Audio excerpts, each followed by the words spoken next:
ये अंतरयात्रा सूत्र है। अंतरयात्रा इस बोध में प्रवेश है कि इस जगत में जो भी प्रकट है, बनता है और मिटता है, वो एक ही स्रोत से उठा है।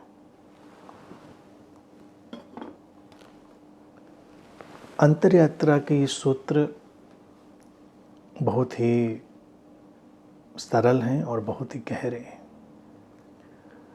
अंतरयात्रा वस्तुतः कोई यात्रा है ही नहीं।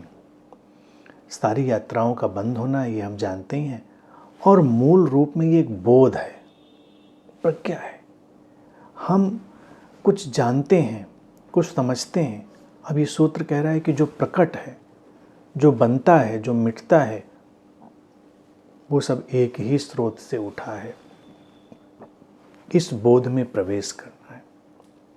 हम इस संसार में जो भी एक्सप्रेशन है, अभिव्यक्ति है, जो प्रकट हुआ है, हम उससे ही उलझ के रह जाते हैं, क्योंकि उसमें हम भिन्नता देखते हैं, और भिन्नता में जब हम एकता नहीं देख पाते हैं तो टकराव पैदा होता है।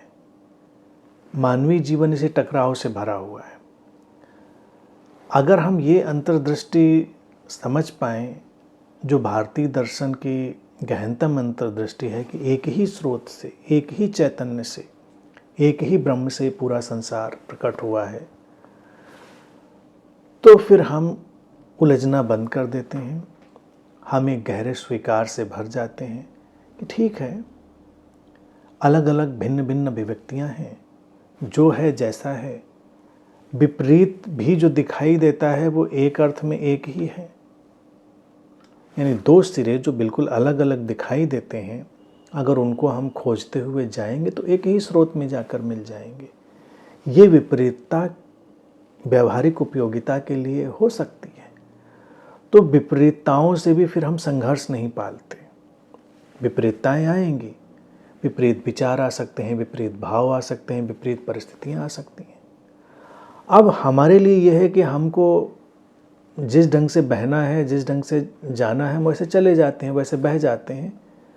विपरीत से कोई मानसिक संघर्ष नहीं बनाते। विपरीत के स्वीकार का अभिप्राय यही होता है कि उससे कोई मानसिक संघर्ष नहीं बनाते। आमतौर से हम मानसिक संघर्ष बना लेते हैं। कोई व्यक्ति ही हमारे जीवन में है जो हमारी जीवन शैली से बिल्कुल विपरीत है। अब हमको देखना है कि हम क्या करें। अगर हम अपनी जीवन शैली में ही बहुत सहज हैं और उस विपरीतता के साथ हम सहज नहीं, तो हम अपनी सहजता के साथ जीवन जीते चले जाएंगे। उस विपरीत जीवन शैली वाले व्यक्ति से हम तटस्थ हो जाएंगे, उलझेंगे नहीं। लेकिन अगर हम द्वैत की धारा को बहुत वास्तविक मान लेते हैं और एक ही स्रोत से विपरीतताएं उठी हैं, इस बोध को नहीं जानते हैं, तो हम उलझ जाते हैं। हम उसको अपने जैसा बनाने की कोशिश करते हैं, हम उसकी विपरीतता को सुधार कर अपने अनुरूप बनाने के सारे प्रयासों में लग जाते हैं, और वो एक किस्म की विक्षिप्तता बन जाती है।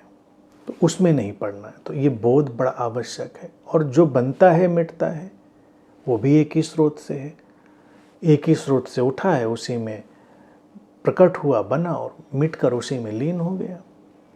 तो बनने मिटने से भी इतना व्याकुल और विचलित होने की आवश्यकता नहीं। जब जो सामने है उसको हम जीते हैं, उसका आनंद लेते हैं, और जब जो मिट जाता है उसके प्रति भी हम शांत, अनुग्रहित और तटस्थ बने रहते हैं, क्योंकि हम जानते हैं ये फिर उसी स्रोत में लौट गया।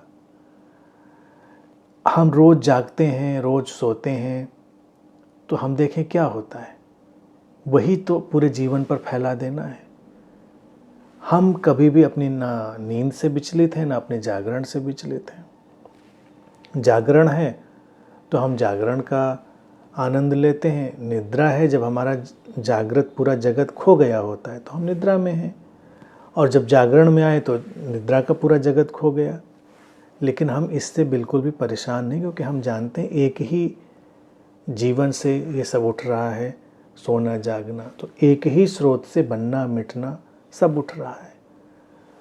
जो सामने है, जीवंत है, प्रकट है, उसके साथ तटस्थ सचेतनता से बस चलता है अंतर्यात्री, और जब वो मिट जाता है, विलीन हो जाता है, तो वो शांत, जागरूक और अनुग्रहित बना रहता है इस बोध के साथ कि फिर से वो वापस स्रोत में लीन हो गया। तो उसके जीवन में कोई अशांति और बेचैनी नहीं रहती, और यही अंतर्यात्रा है।